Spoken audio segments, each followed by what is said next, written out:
Y acabamos de leer Lucas 8:15, más los que cayó en buena tierra, estos son los que con corazón bueno y recto retienen la palabra oída y dan fruto con perseverancia. En la prédica pasada estudiamos los que perseveran en el Señor y el proceso que sufrieron para ser moldeados por nuestro Rey y luego ser instrumentos en las manos de Él. Esta noche vamos a hablar de los que se quedan en el camino.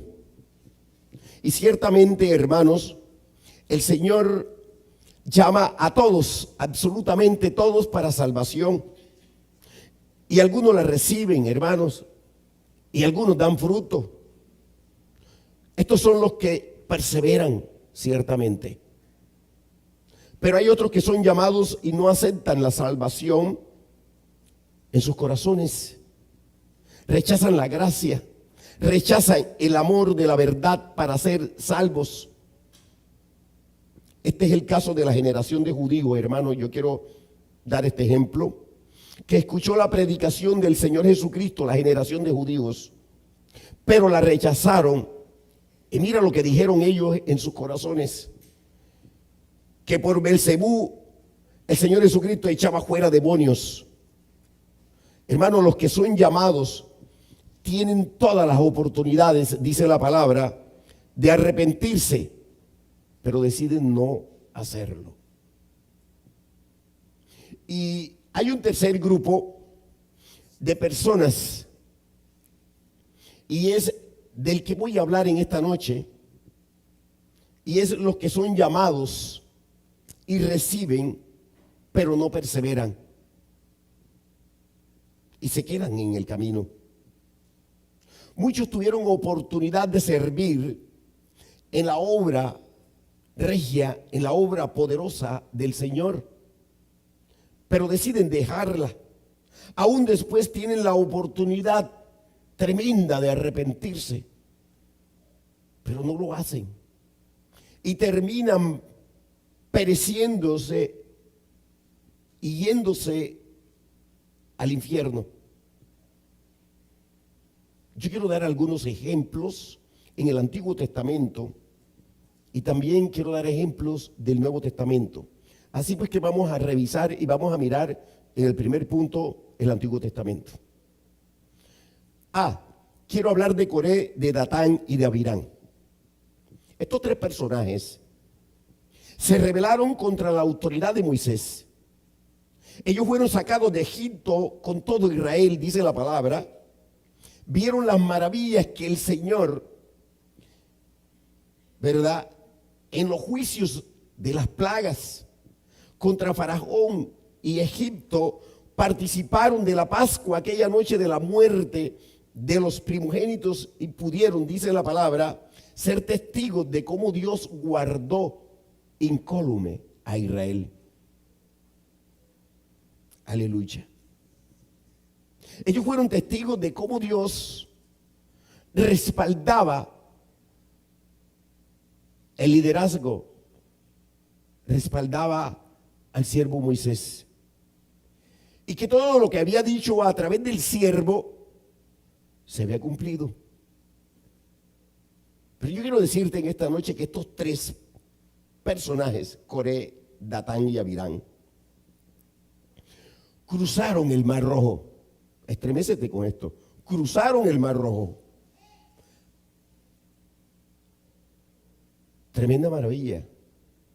Cruzar el Mar Rojo en seco. Y vieron cuando Moisés antes alzó la vara y dividió el mar, lo dividió por el poder del Rey de Gloria. No por el poder de Moisés, por el poder de Dios. Estos personajes comieron del maná, del agua de la roca. Dice la palabra que comieron codornices. Ellos vieron estos milagros, hermanos, todos estos milagros, ellos los recibieron. Y ya el Señor le había dado a Israel sus leyes y estaban a punto de entrar a la tierra prometida. ¿Y qué ocurrió con Coré, con Datán y Abirán? Yo quiero explicarte dos de las causas por las cuales estos personajes se quedaron en el camino.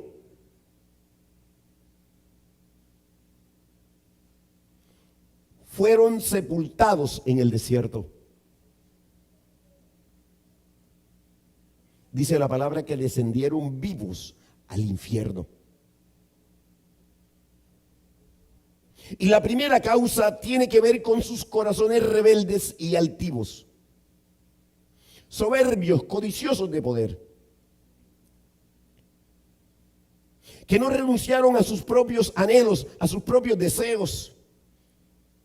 Ellos pensaron que la entrada a la tierra prometida, mis hermanos, era un asunto material, era un asunto terrenal, efímero. Ellos no quisieron entender de qué se trataba la eternidad. No entendieron la eternidad. Hermano, de la tierra prometida del pacto, dice la palabra, de la tierra prometida del pacto con Abraham, el pacto de la tierra. Yo quiero que notes que Coré, Datán y Abirán se levantaron contra el que Dios había designado como líder siervo. Porque vuelvo y repito, es un honor ser siervo. Como el guía del pueblo con todo el respaldo espiritual, hermanos, ellos quisieron camuflar el deseo de ser líder del pueblo tras la aparente defensa de los intereses de la congregación. Y miren cómo dice el mismo Moisés en Números capítulo 16, versículo 3. Búscalo, por favor.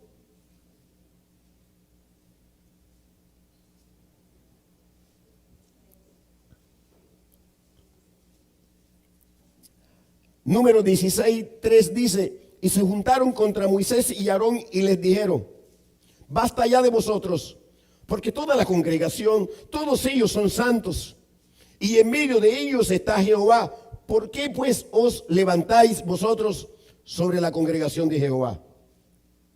Mire cómo ellos dijeron que toda la congregación era santa y que Jehová estaba en medio de ella, lo cual era una mentira, por cuanto ellos, hermanos, habían sido testigos de todas las murmuraciones y levantamientos del pueblo contra Dios, y obvio contra Moisés. En el fondo, allá en el fondo, Coré, Datán y Abirán estaban diciendo que ellos eran los santos y que debían estar sobre la congregación. Porque miren lo que hicieron primero, y otra vez lee conmigo en Números 16, versículo 2. Y se levantaron contra Moisés con 250 varones de los hijos de Israel, príncipes de la congregación, de los del consejo, varones de renombre.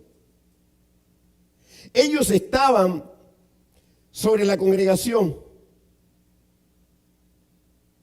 de nada más y nada menos, hermanos, que de 250 varones.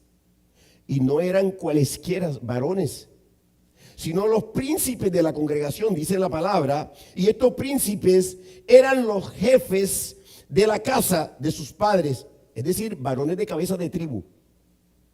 Ese era el asunto. Que a su vez salían a la guerra. Estos eran los soldados, los guerreros. Y tú puedes comprobar esto en el libro de Números, capítulo 1, versículos del 2 al 4 y el 18. Pero yo quiero que leamos Números capítulo 1, versículo 16. Estos eran los nombrados de entre la congregación, príncipes de las tribus de sus padres, capitanes de los millares de Israel. De tal manera, mis amados, que la rebelión de Coré, de Datán y de Abirán no era cualquier cosa.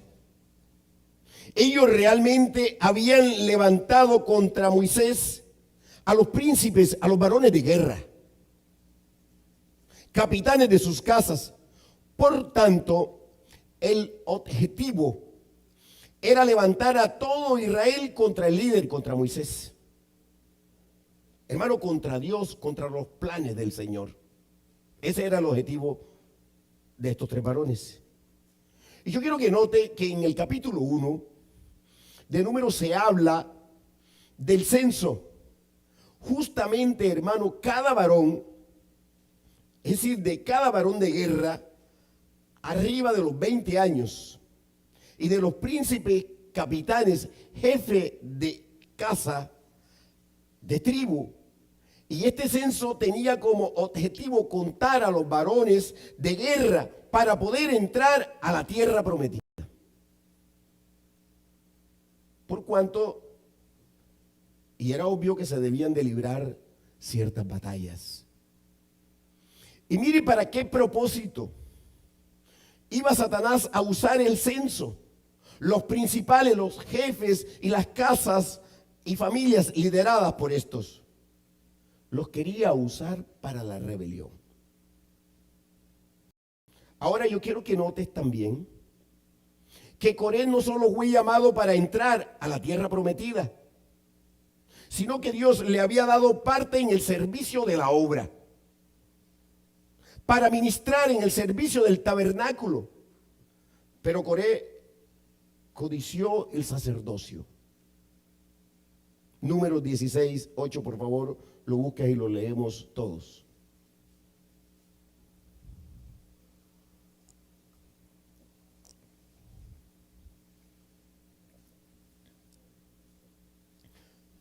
Dijo más Moisés a Coré: oíd ahora, hijos de Leví, os es poco que el Dios de Israel os haya apartado de la congregación de Israel, acercándoos a él para que ministréis en el servicio del tabernáculo de Jehová y estéis delante de la congregación para ministrarles.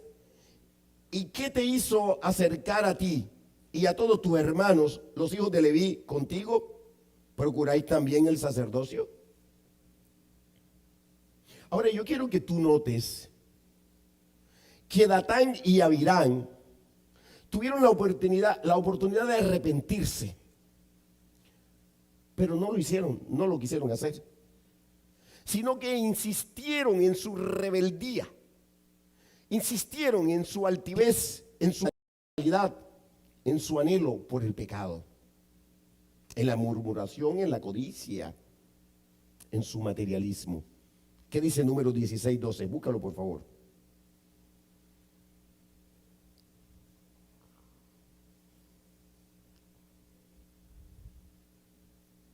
Y envió Moisés a llamar a Datán y a Abirán, hijos de Eliab. Mas ellos respondieron: no iremos allá. Es poco que nos hayas hecho venir de una tierra que destila leche y miel para hacernos morir en el desierto, sino que también te enseñorees de nosotros imperiosamente. Ni tampoco nos has metido tú en la tierra que fluye leche y miel, sino nos has dado heredades de tierras y viña. ¿Sacarás los ojos de estos hombres? No subiremos. La rebeldía se observa cuando ellos se rehúsan a ir a donde Moisés. No iremos allá, así dijeron. La mundanalidad, mis amados, el anhelo. Mire, se ve cuando ellos dicen que Egipto, que es el mundo y es la esclavitud del pecado, era la tierra que destilaba leche y miel. Semejante afirmación. Y de esta manera vituperaban la promesa, porque esa promesa la había dado el Señor. La herencia de Dios en la verdadera tierra que fluye leche y miel.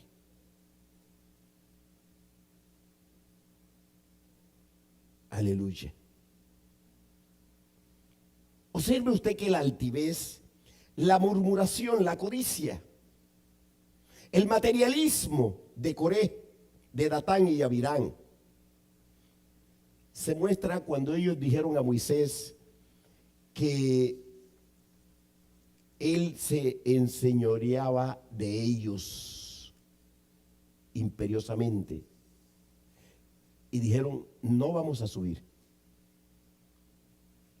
La codicia y el materialismo se observan cuando ellos dijeron que Moisés no les había dado heredades de tierra y viñas. Y te digo algo, muchos son llamados por el Señor a su iglesia, a su cuerpo santo, pero anhelan el mundo. Se deleitan en el pecado y vituperan al siervo, al pastor,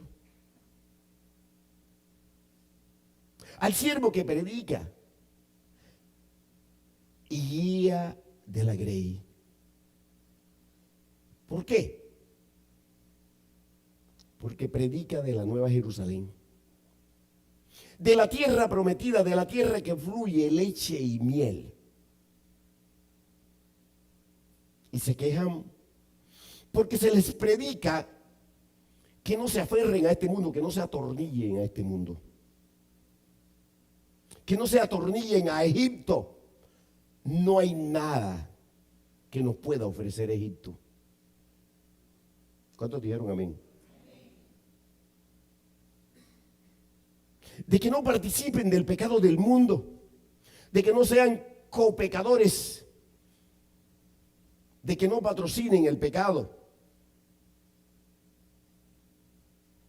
Pero estos rebeldes siguen creyendo en sus corazones y dicen con sus labios que este mundo es mejor. Exactamente así lo dijo Coré, lo dijo Datán y lo dijo Abirán. Y todo el que hace esto se queda en el camino, perece en el camino. Y hermano, por todo lo que estoy enunciando aquí, es que hubo un juicio, escucha, un juicio tremendo, dice la palabra, un juicio definitivo de parte de Dios en lo que respecta a Coré, a Datán y a Abirán. Hubo un juicio. ¿Dónde están los tres? En el infierno. Hubo juicio, hubo juicio. Yo quiero que vayas a Número 16:31, dice, y aconteció que cuando cesó él de hablar todas estas palabras, se abrió la tierra que estaba debajo de ellos, abrió la tierra su boca y los tragó a ellos, a sus casas, a todos los hombres de Coré y a todos sus bienes. Y ellos con todo lo que tenían descendieron vivos al Seol, y los cubrió la tierra y perecieron de en medio de la congregación. Ya hemos visto la primera causa del por qué Coré, Datán y Abirán se quedaron en el camino. No perseveraron. Antes, hermano, perecieron, habiendo sido llamados, porque tenían un llamado. Y habiendo disfrutado de los dones del Señor, de su poder, de sus bendiciones, porque ciertamente el Señor derrama en su cuerpo muchas bendiciones. Esta primera causa, que tiene que ver con los corazones, escucha bien mi hermano, mi hermana, con los corazones de estos tres personajes, es la principal. Sin embargo, es necesario que veamos una segunda causa, porque te hablaba de dos causas. Pues nos sirve de ejemplo para que no hagamos lo mismo, para que no sopesemos nuestras acciones y sepamos la gran responsabilidad que tenemos cada uno de nosotros dentro de la congregación, dentro de la iglesia, dentro del cuerpo de Jesucristo. La segunda causa es el ejemplo de los que están alrededor. Y ciertamente, hermanos, ciertamente, nosotros no podemos dejarnos guiar de los demás. Escucha esto. No podemos dejarnos guiar de los demás para pecar o caer en los mismos pecados de los otros.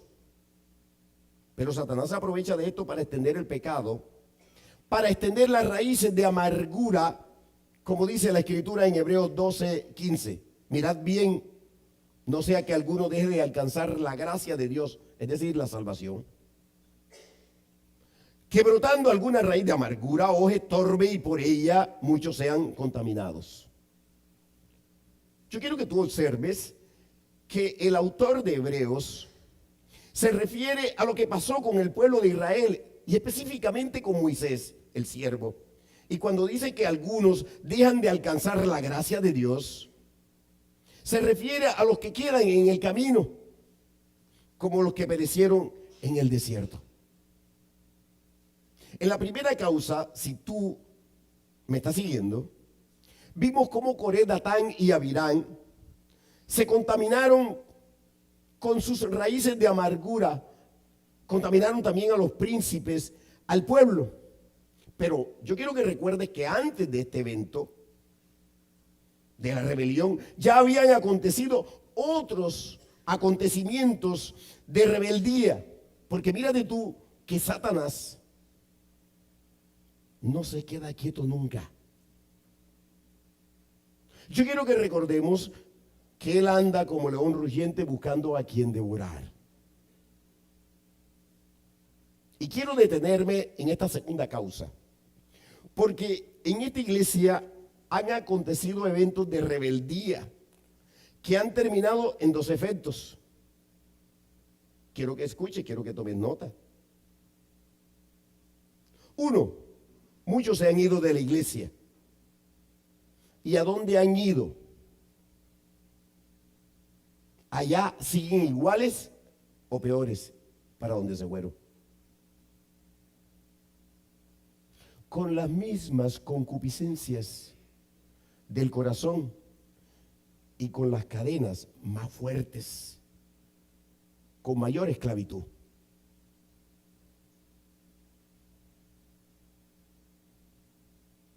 Porque el asunto no era el pastor, el asunto no era la iglesia, el asunto era el corazón que había que revisar. El asunto era el pecado y arrepentirse de ese pecado. El otro efecto es que se quedan en la iglesia, pero se van secando espiritualmente, no dan fruto y las cadenas también se vuelven fuertísimas. En esta iglesia han acontecido, ha pasado que corazones rebeldes, desobedientes, altivos, soberbios, algunos han visto tal estado de pecado de estos hermanos de manera clara, pero se descuidan y terminan como los hermanos rebeldes, porque dice la palabra de Dios, el que esté firme mire que no caiga. Desobedientes, altivos, soberbios, y creen que practican santidad. Pero como el Señor está viendo todo, al Señor no se le escapa nada. El Señor está observando todo. Tiene control de todo. Y lo que te acontece o te deja de acontecer, todo lo sabe el Señor.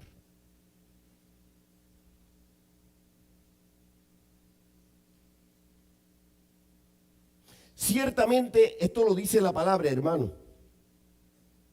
Hay momentos en que se pudiera ver con mucha claridad quién no está bien.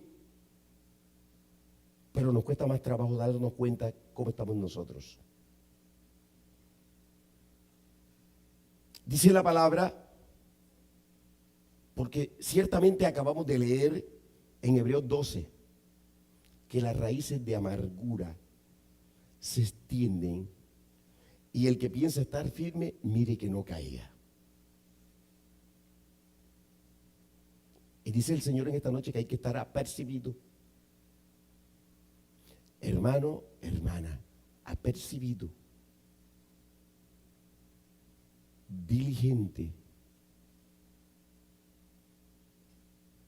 para no caer en estados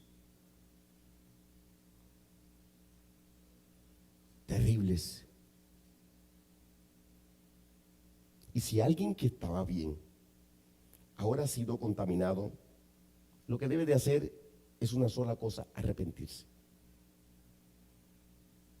Arrepentirse y no seguir siendo rebelde, porque si no se arrepiente y repara, seguirá haciendo más daño dentro de la congregación.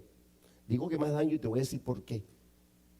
Porque ya de por sí ha causado daño con su rebeldía. La rebeldía es un mal que contamina a los demás. Y el espíritu de rebeldía es un espíritu que produce tormento y desesperación en el corazón del hombre.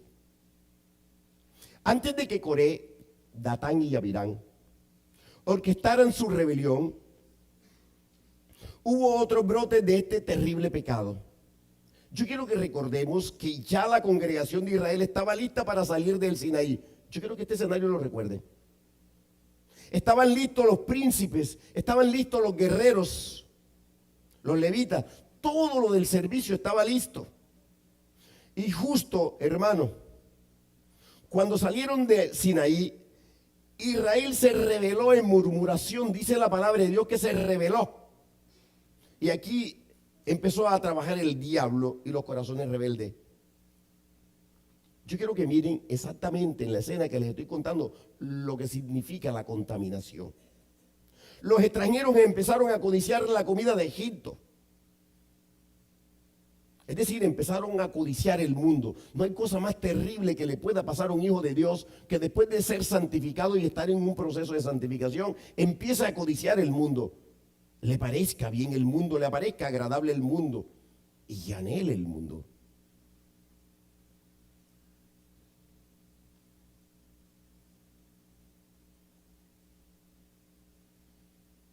Dice la palabra de Dios que tuvieron un vivo deseo del mundo. Y dice la palabra que los hijos de Israel se contaminaron. Yo quiero que vayas conmigo a Números 11, versículo 1, dice: aconteció que el pueblo se quejó a oídos de Jehová, y lo oyó Jehová, y ardió su ira, y se encendió en ellos fuego de Jehová, y consumió uno de los extremos del campamento. Entonces el pueblo clamó a Moisés, y Moisés oró a Jehová, y el fuego se extinguió. Y llamó a aquel lugar Tabera, porque el fuego de Jehová se encendió en ellos.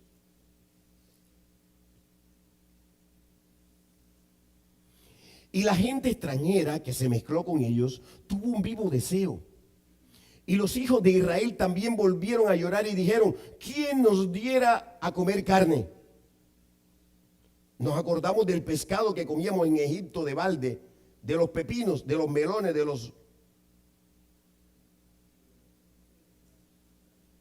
los puerros, las cebollas y los ajos.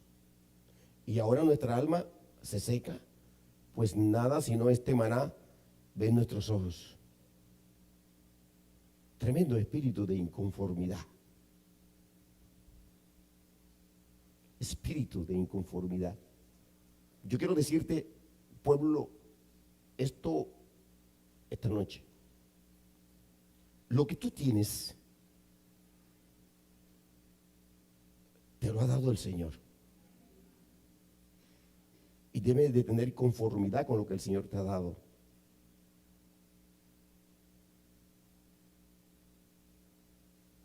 Debes mirar lo que el Señor te ha dado, no lo que te hace falta.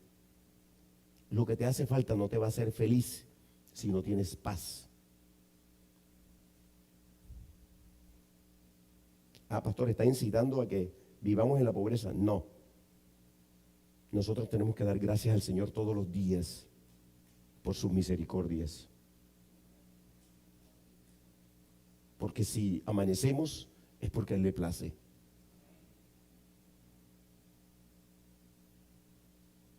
Pero durante algún tiempo aprendimos a andar solos, sin Dios y sin gloria.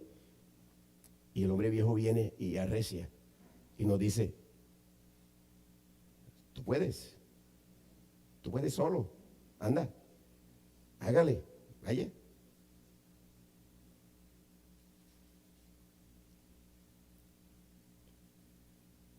Esto que acabamos de leer, hermano, nos enseña que todo aquel que se deja contaminar con el mundo, escucha, perece en el camino.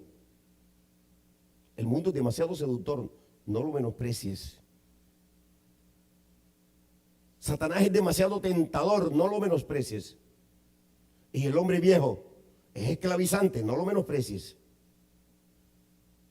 Una victoria tremenda de que nosotros podamos vencer con el Espíritu Santo de Dios en nuestra vida estos tres gigantes y podamos seguir el derrotero hacia donde el Señor nos quiere llevar.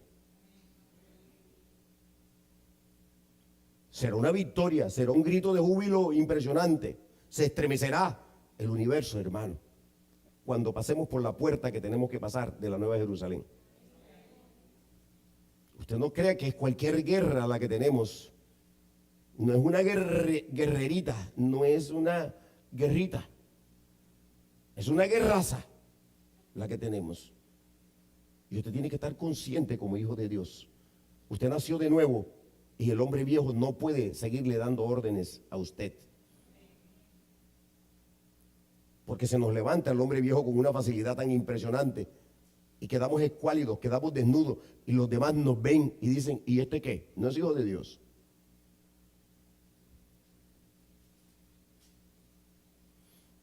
¿Qué hace un hijo de Dios con los mundanos? Me pregunto. ¿Dándole consejo? ¿Recibiendo consejo de los mundanos? ¿Qué hace un hijo de Dios en medio de las prácticas del mundo? Me pregunto yo. Luego las prácticas del mundo edifican y santifican. ¿Qué hace una hija de Dios viendo televisión y telenovelas?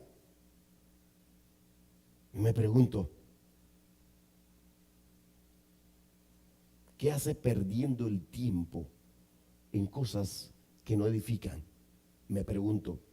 Luego quieren vivir pedacitos del hombre nuevo y estar anclados en el hombre viejo. Me pregunto. ¿Ese es el evangelio? Pues si ese es el evangelio es muy sencillo. Esa es la puerta ancha. Y por ahí camina el que sea. Pero los hijos de Dios que tienen que caminar por un camino estrecho, tienen que estar apercibidos, tienen que renunciar a esa voluntad, a esas costumbres, a ese hombre viejo que no los deja en paz y que se les quiere trepar en la cabeza. Y tienen que renunciar a ese raciocinio y a esa lógica absurda de hombre viejo, de hombre mundano. Tienen que renunciar a eso si verdaderamente quieren ser hijos de Dios y quieren ser santos. Porque nosotros no podemos estar aquí echándonos mentiras, predicando un evangelio y ciertamente no lo vivimos. Eso es ser hipócrita. Eso es ser farsantes. El evangelio es de farsantes, el evangelio es de santos. Y el Señor dice en su palabra que Él es el camino. Tenemos que caminar por el camino estrecho. Él es la vida. Tenemos que proyectarnos a la vida eterna. Y Él es la verdad. Y la verdad no miente. La verdad dice la verdad. No hay otro evangelio, hermanos. No lo hay. Tantos pastores, tantas iglesias equivocadas diciendo necedades en el púlpito y arremolinando a la gente. ¿De qué sirve eso, hermano, para el corazón? Para guardar una salvación tan grande que no merecemos. ¿De qué sirve eso, hermano? ¿De qué sirve golpecitos en el hombro? ¿De qué sirve de escuchar de que yo te quiero, de que yo te amo? Si es que ni siquiera oran por uno. ¿Usted cree que estamos en cualquier lucha? Estamos en una lucha titánica. Poderosa, porque el Señor es el que está con nosotros. Aleluya.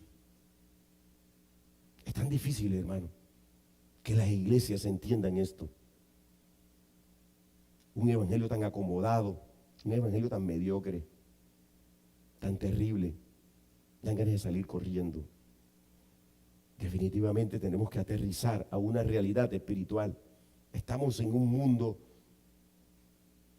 caído, hermano, en un mundo que nos quiere hacer pedacitos, chicoticos.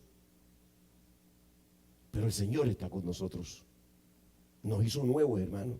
Nos conquistó, nos salvó, nos regeneró. ¿Y qué más queremos? ¿Seguir viviendo como vivíamos antes? recibí el evangelio y entonces voy a misa evangélica. El Señor me decía que así no es. Que tenemos que pensar en esta salvación tan grande. Nos podemos ir hoy o mañana. Yo le he dicho al Señor, heme aquí. Heme aquí.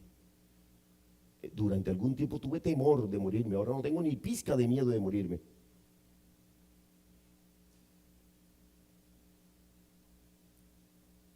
Así pues que este es el evangelio, hermano. Si te están hablando de otra cosa, presta atención. Porque la Biblia no miente. Y nosotros tenemos, si seguimos en el pecado, tenemos que renunciar a eso. Porque nos estamos exponiendo a que el Señor venga por el alma de nosotros. ¿Cuándo? Mañana, pasado, no sé.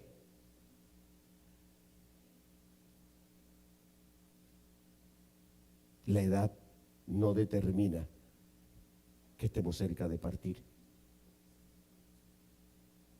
O porque el Señor nos levanta para partir con Él, o porque nos arrebata.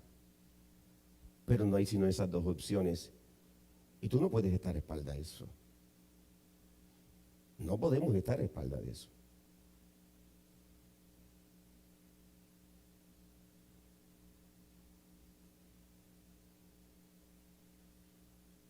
Nosotros no nos podemos engordar del mundo para abandonar al Señor, para abandonar la vida eterna. Nosotros no podemos hacer eso.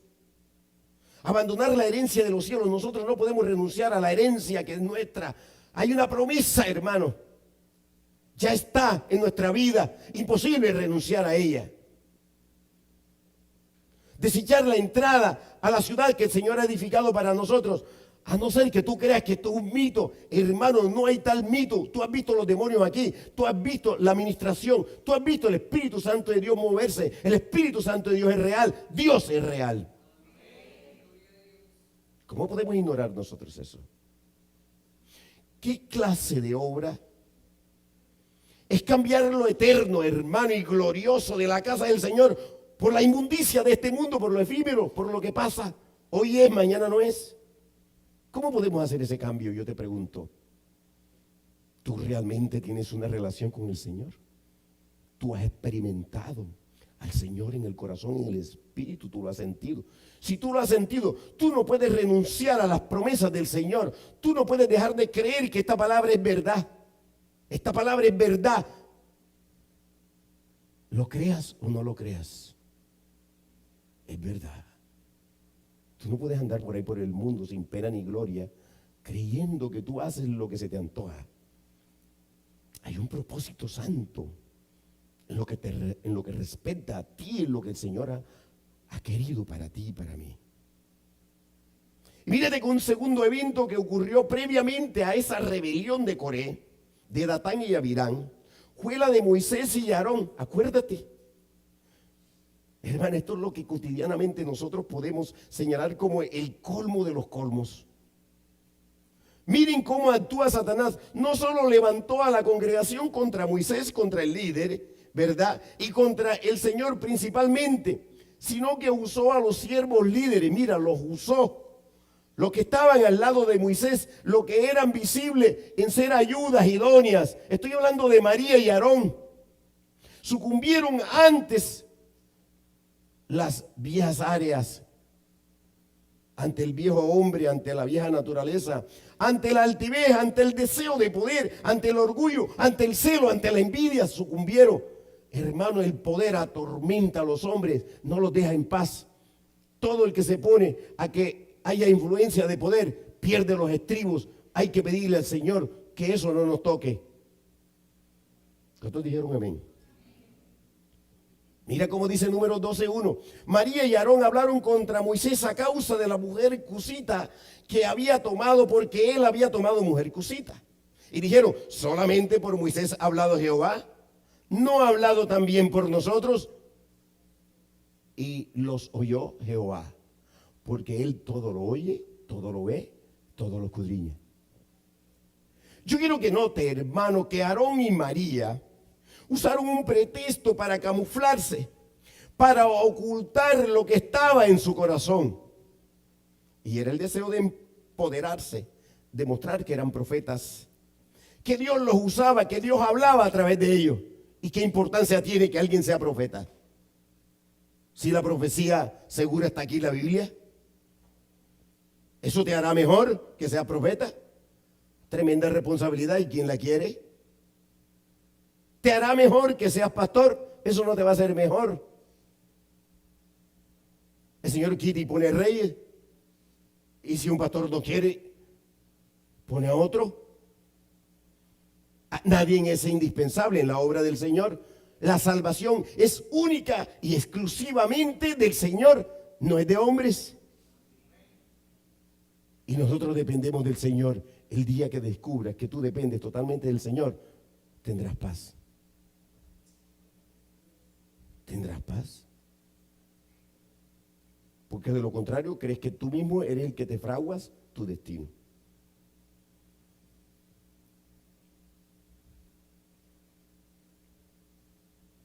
Este pretexto fue la mujer cusita.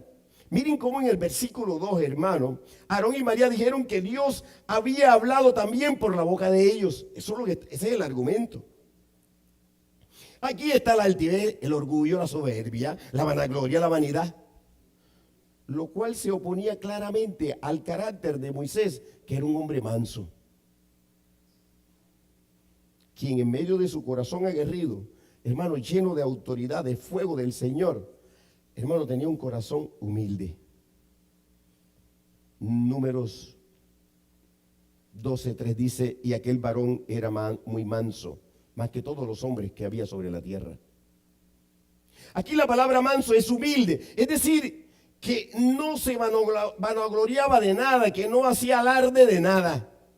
Hermano, por el contrario, él le dio al Señor que no sabía hablar, que él era torpe de lengua, de habla. Eso dijo.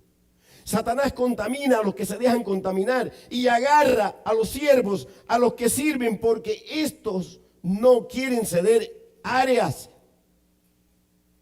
Ese altivez, ese egoísmo, el estatus, el reconocimiento, les importa más su yo que el plan de Dios, que la obra de Dios y que la congregación misma donde Dios los ha puesto. María y Aarón estaban defendiendo su estatus. Hermano, era un status quo dentro de la congregación, eso hacían. Su posición de líderes, hermano, olvidándose, escucha, de que eran siervos y eran ejemplo para todos los que estaban alrededor. Se les olvidó eso, se les olvidó, se les olvidó. Si los siervos que colaboran con el pastor en la obra se levantan contra el mismo pastor, ¿qué queda para la congregación? Yo pregunto.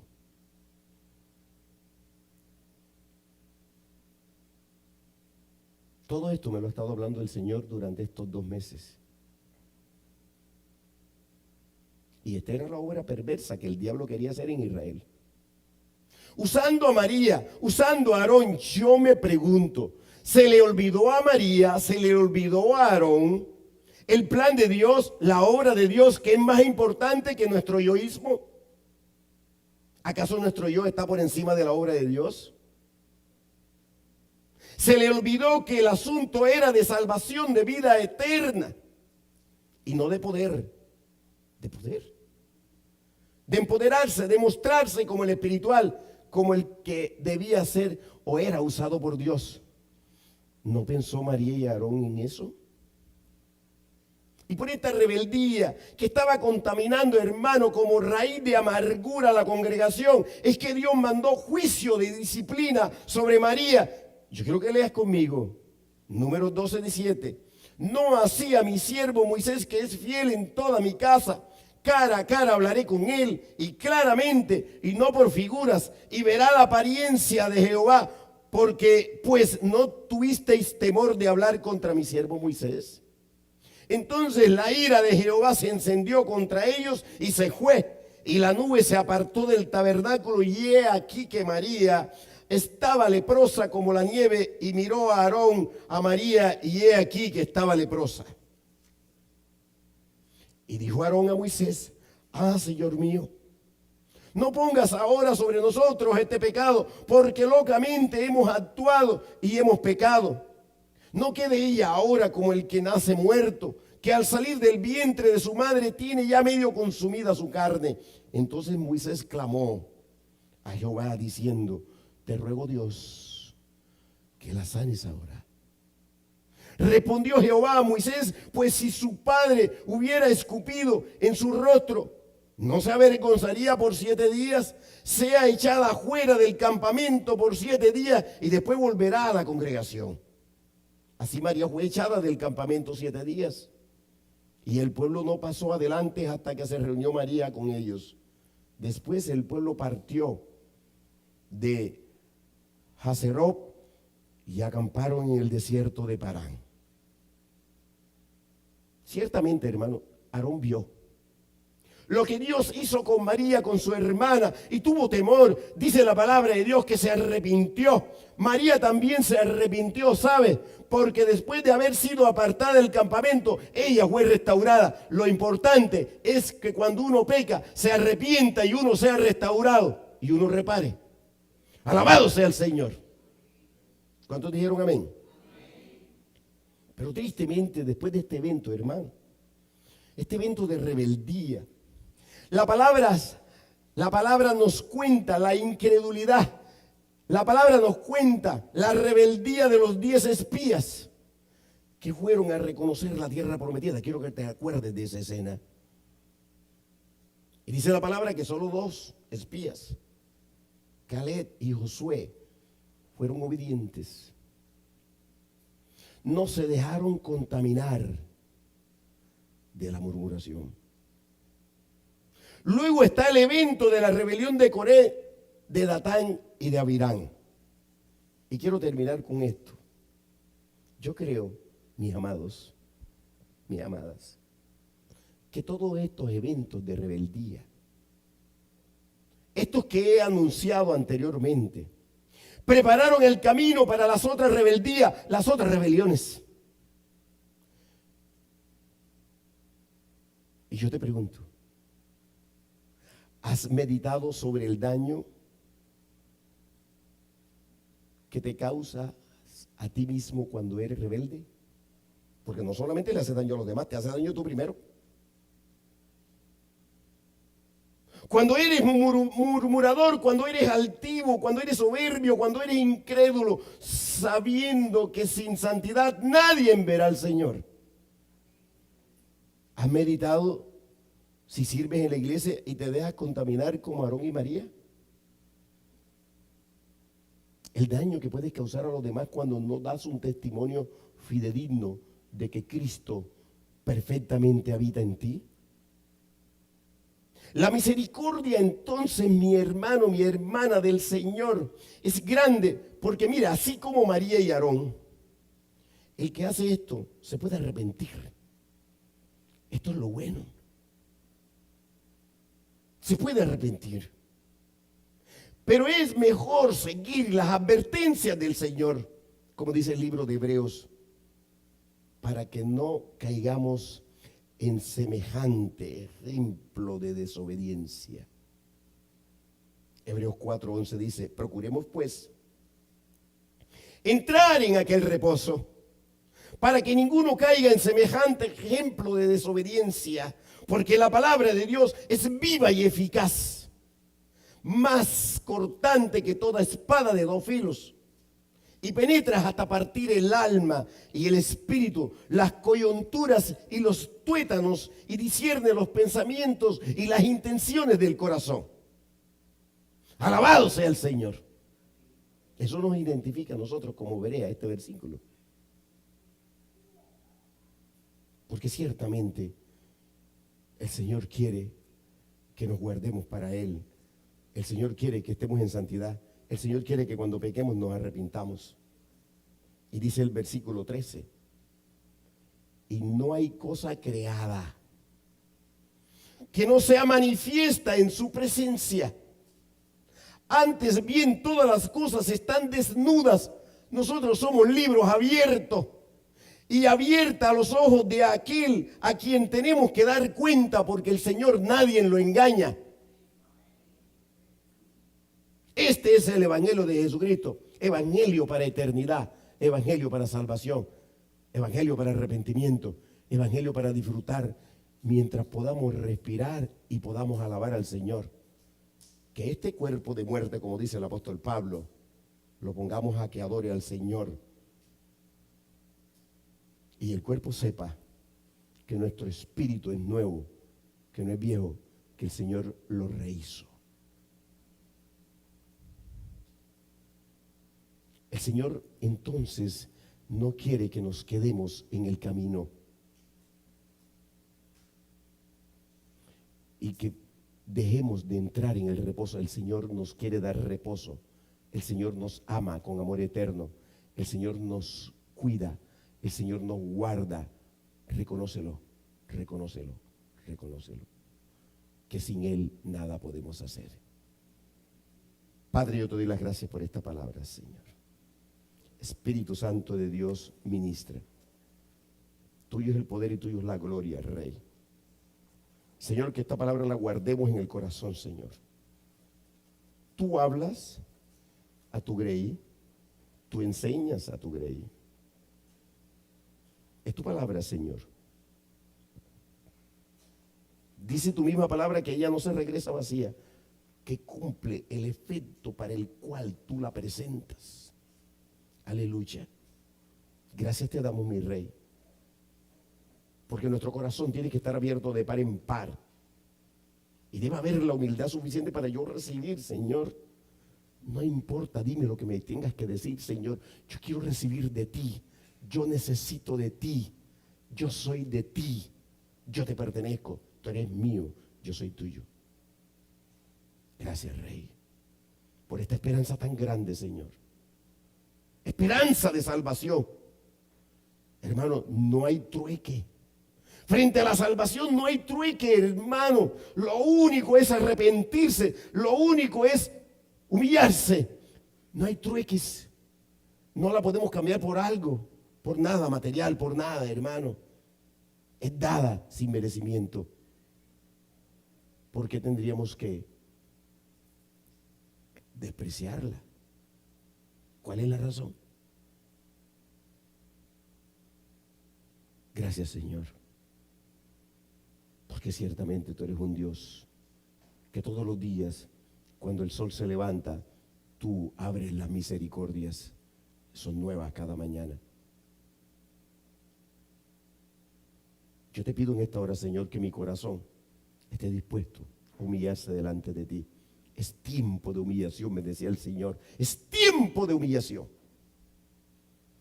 Es tiempo de reconocer los pecados. Es tiempo de estar en santidad, de guardarse para Él. Es tiempo de poder hablar con Él. Así sin que nadie intervenga. Él y yo y Él. Aleluya. Gracias te doy, mi Señor. En el nombre poderoso de Jesús. Amén y amén.